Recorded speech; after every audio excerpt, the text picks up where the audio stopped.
Salut tout le monde, comment ça va? Ouais, je suis en train de manger mon pancake de fête des pères parce que c'est la fête des pères aujourd'hui.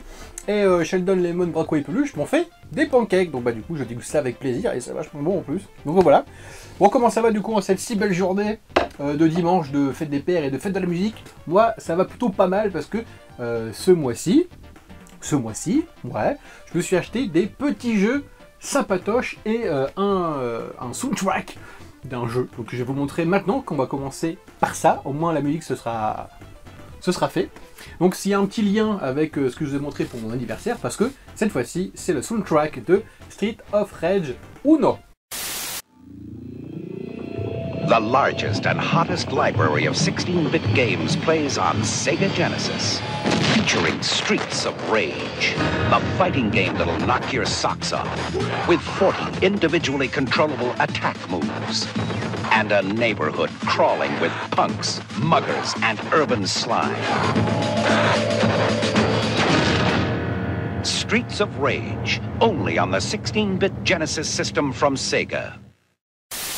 Effectivement. Donc je la trouve un peu moins bien que Street of Rage 2, mais elle est quand même vachement cool.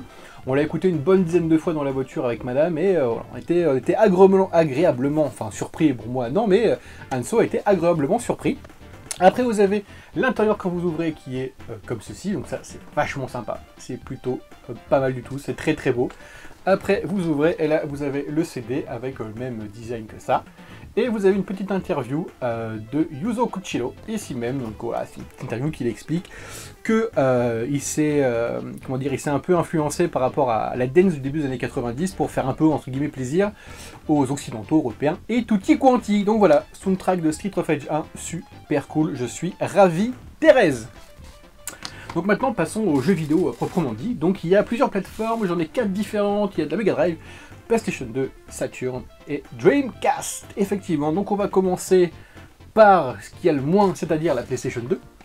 Hop, donc j'ai acheté un petit Time Crisis numéro 2 sur PlayStation 2, parce qu'on avait déjà le Time Crisis 1, mais on voulait essayer le Time Crisis 2, qui est compatible avec le G-Con 45 que j'ai trouvé il y a pas mal de temps en vide-grenier à 1 ou 2 euros, je ne sais plus. Et du coup, parce qu'Anso est super fan de Time Crisis, elle adore jouer à ça.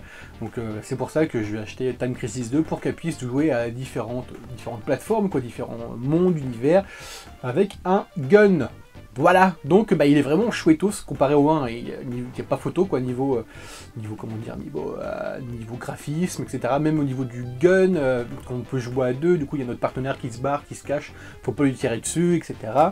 Donc voilà, bref, c'est vraiment super cool, hein. Bon, c'est tout aussi compliqué, il faut être réactif et tout, ce qui n'est pas non plus forcément notre première qualité, hein, voilà. Mais bon, c'est chouette, donc je n'ai pas payé 37,90 € parce que je n'aurais jamais acheté 37,90 €. Je pense que c'était le prix de l'époque, quoi, enfin de l'époque. C'est quand les euros, c'est passé quand? 2001? Peut-être, ouais, je sais pas. Bref, 37,90 €, non, je l'ai payé une quinzaine d'euros sur Paname, donc voilà. Je suis content, on est content, on a bien joué, nous nous sommes bien amusés, voilà, voilà. Hop, ensuite on va passer à ce qui est directement à la Dreamcast. Alors, en fait, c'est pas vraiment des jeux Dreamcast, c'est des portages de jeux PlayStation sur Dreamcast, des jeux non officiels de chez, je sais pas de bêtises, Blinkast, c'est ça, Blinkast je crois. Et en fait, j'étais dans un magasin à Paris et je cherchais des jeux Dreamcast à pas trop cher si possible pour me faire un peu plaisir. Je trouvais pas grand chose. Et je vois, je vais vous montrer maintenant, hein, voilà, et je vois ces deux jeux-là. Donc vous avez Metal Gear Solid 1 qui était sur PlayStation et Tekken 3 qui aussi était sur PlayStation. Sur Dreamcast, j'ai trouvé ça génial. Et en plus, je trouve que les jaquettes sont d'une beauté. Voilà. Puis j'adore les couleurs, comme je disais, j'adore la couleur de Dreamcast, le violet, le bleu, tout ça. Et ça, c'est super beau. Donc voilà, bon, il n'y a pas de notice à l'intérieur, donc on va faire de notice. Mais il y a les CD. Alors le projet, c'est que vous commencez avec un CD boot disque que vous mettez dans la console et après vous mettez le disque correspondant au jeu que vous voulez jouer. Et donc c'est vraiment super cool, quoi. Je me suis déjà fait une partie de Metal Gear, une partie de Tekken où je me suis fait lamentablement défoncer. Je prends Owarang, moi j'aime beaucoup ce personnage. Voilà, donc, et apparemment il dit que au niveau de la pixelisation c'est un peu plus fluide, on va dire, sur Dreamcast que sur PlayStation. Bon, j'ai pas vu la différence. Bon, je me souviens plus non plus de l'époque PlayStation, donc bon, faudrait que je rejoue sur PlayStation pour voir la différence. Enfin bref, deux petits jeux Dreamcast qui sont vraiment super cool. C'était vraiment plus pour l'objet, comme vous savez, je suis un fan d'objets, je suis un fan de jouer, donc forcément les objets j'aime bien. Donc voilà, je les ai limite pris plus pour la pièce, pour l'objet en lui-même que pour le jeu vidéo. Mais bon, voilà. Ensuite, passons à la Sega Saturn, tout à fait. Alors on va commencer par un petit Rayman. Rayman, vous avez toujours voulu faire ce métier? Oui. Votre couleur de cheveux, c'est naturel? Ouais. Et pour les cascades, vous êtes doublé? Non. Vous pouvez nous faire une petite démonstration? Ouais.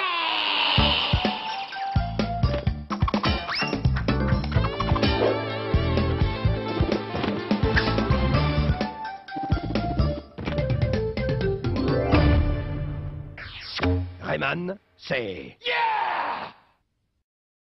Un petit Rayman qui est totalement complet. Un des seuls. Alors, elle est où? Hop, notice, CD et ticket de caisse. Très important, le ticket de caisse. Hop, donc petit Rayman. Alors je ne le connaissais pas. J'avais beaucoup envie de m'y mettre. Et donc du coup, je l'ai vu dans un magasin aussi à 25 € je crois. Donc du coup, je me suis dit, oh, allez, on va se faire plaisir, on va prendre un petit Rayman, on va essayer. Donc je connaissais pas du tout l'univers, hein, mais vraiment pas du tout. C'est complètement barré en fait. Les mondes, ils sont complètement, voilà, complètement barrés quoi.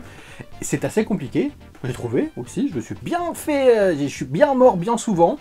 Mais bon voilà, c'est un bien bel objet. Et voilà, comme je vous disais la dernière fois, j'aime beaucoup les jeux Saturn, je trouve ça de la gueule et tout. Donc c'est chouette. Je suis vraiment content d'avoir Rayman et ils sont assez lourds les jeux. Donc voilà, je suis content, c'est vraiment chouette.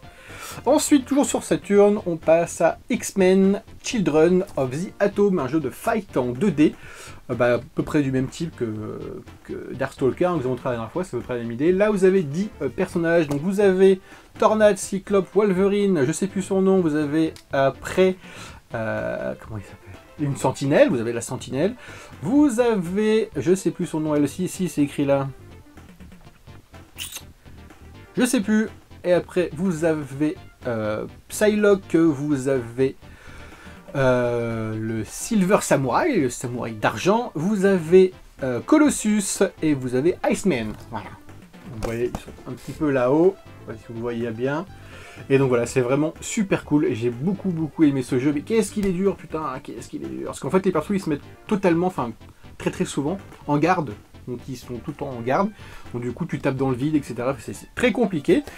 Donc on bat, je crois qu'on bat 8 personnages, si je dis pas trop de bêtises, ou 6. Et après vous avez, on va dire, 2 boss. Vous avez Juggernaut, comment il s'appelle en français, le fléau, qui est d'ailleurs, il est super balèze, je sais pas si vous voyez ici, qui est super dur à battre, hein, j'ai galéré. Et après vous avez Magneto, qui est encore plus dur à battre, que je n'ai toujours pas réussi à battre. C'est vraiment un jeu compliqué, que je galère, mais qui est vraiment très bien, donc je me mets à fond dedans pour essayer de niquer Magneto, mais je galère un peu. Et ensuite, passons au jeu Mega Drive. Donc là, j'ai une petite pile sympatoche de jeux Mega Drive. Je vous montre comme ça. Une petite pile sympatoche. Hop! Donc on va commencer par la pile du haut. Donc là, c'est un jeu de mon enfance que je suis tellement content d'avoir récupéré. C'est World of Illusion, Mickey et Donald. Donc c'est, comme je vous disais, un jeu de mon enfance où Mickey et Donald sont magiciens, ils tombent dans une espèce de monde un peu parallèle, etc. Il y a des pures musiques, il y a des purs méchants, des purs graphismes, c'est génial, c'est vraiment un... Je l'ai fini je ne sais combien de fois, voilà, j'adore. Pour moi c'est un très gros classique de la Mega Drive, plus que Castle of Illusion, etc. C'est vraiment un jeu que je voulais absolument récupérer. Donc là vous avez la notice et le jeu. J'ai pas beaucoup de notices hein, sur mes jeux parce que peut-être en vexer plus d'un ou d'en perturber plus d'un, mais les notices, je m'en bats un peu les couilles. Effectivement, donc bon, j'aime bien quand il y en a une, quand il n'y en a pas, bon, là, c'est pas la fin du monde. Moi, je veux la boîte et le jeu, et puis la jaquette, quoi, hein, voilà, hein, la jaquette en comment dire, belle, quoi, hein, qu'il ne soit pas trop abîmé, voilà. Donc Mickey et Donald World of Illusion, je suis content, c'est vraiment super cool. Ensuite, vous avez aussi un jeu de mon enfance que j'ai pu acheter à côté de chez moi, en plus, merveilleux, j'ai fait 2 minutes en voiture et le mec était là à le vendre. C'est Super Hang-On, toujours sur Mega Drive. Je suis très content de l'avoir, parce que je l'avais sur Mega Game One, vous savez, avec 3 jeux que j'ai encore d'ailleurs, c'était ça le mien. Donc pareil, jeu et notice, boîte, bon, il est un peu moche, ici même, oui, il est un peu moche. Avec un petit peu de lavage, je pense que ça devrait se faire. Donc voilà, Super Hang-On, c'est vraiment super cool. Je suis content de récupérer encore une fois un jeu de mon enfance. Ensuite, un jeu pas de mon enfance, mais vous avez cru, je pense que vous avez compris que je suis un fan des Power Rangers. Donc là, c'est Power Rangers The Movie. Donc je l'ai essayé, donc déjà, la jaquette est très très belle, j'adore. C'est d'un classe absolue. Donc j'ai essayé et je sais pas si la cartouche a bugué, mais en fait, il y a un niveau où il y a toujours, en fait, c'est un type Street of Rage, voyez-vous. Donc il y a plein de méchants de bad guys qui arrivaient, je les battais, etc., pendant une demi-heure, etc. Je dis, mais ça finit jamais. Et donc il y a le temps qui tombait à 0 et je suis mort et j'ai pas compris, bon bref. Donc voilà, quand même un petit Power Rangers The Movie. Pareil, cartouche et notice. Bon, la cartouche est abîmée, malheureusement. Ah, ça fait un peu chier, ça, par contre. Mais this is the life, hein, c'est comme ça. Et c'est pas grave, bim. Ensuite, on revient sur un jeu de mon enfance. Et je suis tellement content de l'avoir. C'est comme un Street of Rage 2, par exemple. J'aimerais tellement le revoir. C'est voilà, type de jeu comme ça. C'est Sonic 3. Je suis trop content d'avoir récupéré Sonic 3.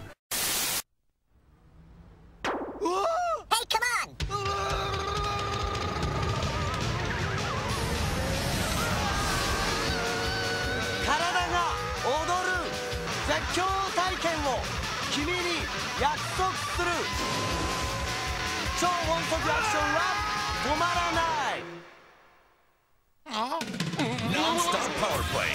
Sonic the Hedgehog 3 from Mega Drive. Vraiment trop content, parce que je l'avais vendu hein, comme un con, hein, quand on est gosse on est con. Et je me suis toujours dit, même à l'époque où je voulais pas me remettre dans les jeux vidéo et tout, je m'étais toujours dit je veux récupérer Sonic 3. Et j'ai récupéré Sonic 3. Voilà, je suis content. Bon là par contre, comme je disais tout à l'heure, il n'y a pas de notice. Voilà, je suis quand même content, c'est pas grave. J'ai la boîte, j'ai la jaquette, j'ai le jeu, la super jaquette qui est vraiment trop belle. Ça fait plaisir. Encore une fois, un autre jeu de mon enfance, mais il n'y a que ça, des jeux de mon enfance, mais que se passe-t-il? C'est Sonic Spinball, pardon, excusez-moi. Donc c'est Sonic dans un flipper. Voilà, c'est particulier, mais j'ai toujours beaucoup aimé ce jeu, même si je n'ai jamais été bien loin. Et quand j'étais gosse, j'allais une fois de temps en temps au 2e niveau. Et récemment, quand j'étais adulte, j'ai réussi à aller au 3e niveau. Waouh, le mec! Et voilà, j'ai pas réussi à aller plus loin. Donc je sais pas si vous, de votre côté, vous le trouvez dur ou quoi aux caisses, mais bref. Moi, j'adore quand même ce jeu.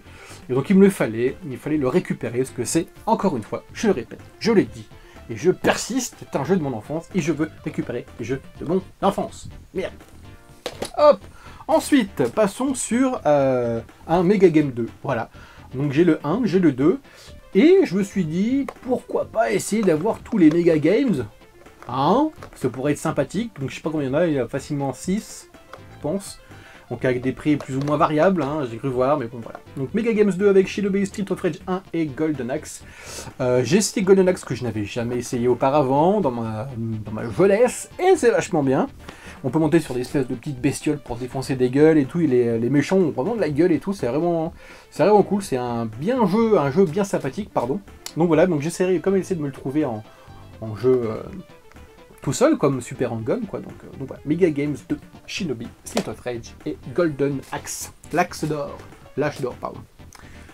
Ensuite, vous avez un petit Fatal Fury, voilà, j'hésitais à prendre, mais la jaquette me donnait trop envie de l'acheter. Je trouve la jaquette extrêmement belle. Donc c'est le choix que vous avez au début entre les 3 personnages, je crois, si je dis pas trop de bêtises, c'est ça. Vous avez le choix entre ces 3 personnages-là pour aller casser des gueules. Donc c'est un jeu de fight, quoi, je pense que vous devez connaître. J'ai essayé, en fait, avant d'essayer, je m'étais allumé à Street Fighter 2, pardon. J'ai joué à balle à Street Fighter 2, et du coup après j'ai joué à ça, et bah il y a quand même une belle différence, hein, monsieur Dave, hein, niveau du gameplay, etc., niveau des bruitages aussi. Mais bon, c'est quand même plutôt sympathique, là, c'est une belle jaquette, un jeu pas bien cher, je suis content. Voilà, c'est chouette. Et pour finir, parce que c'est fini, après il n'y aura plus rien, cette vidéo sera finie, c'est un petit Road Rash de chez Electronic Arts. Je jouais avec mes cousins quand j'étais gosse, donc je voulais absolument le récupérer. Mais à ma grande tristesse, la boîte est un peu peu défoncé, quoi, voilà, un peu cassé, mais je l'ai pas acheté bien cher, donc bon, voilà, j'étais quand même content de l'avoir récupéré, et donc ça rappelle plein de souvenirs, c'est vraiment chouette, j'y jouais, et j'ai fini premier, j'étais content, donc voilà, c'est chouette, un petit Road Rage, donc il n'y a pas la cartouche, parce qu'elle est dans la Mega Drive, tout simplement, donc voilà, petit Road Rage qui fait grandement plaisir. Bref, sur ce, eh ben, je vais vous laisser, je vais finir mon pancake parce qu'il est quand même super bon, peut-être avec un petit peu de confiture de fraises. Et ben écoutez, je vous dis à plus tard pour une prochaine vidéo, je sais pas ce que ça va être, on verra bien, j'ai pas d'idée, on verra bien. Salutations, amusez-vous bien, jouez bien, parce que comme je disais dans la vidéo avant, on retourne dans les jeux vidéo, donc faut bien jouer. Et voilà, salut!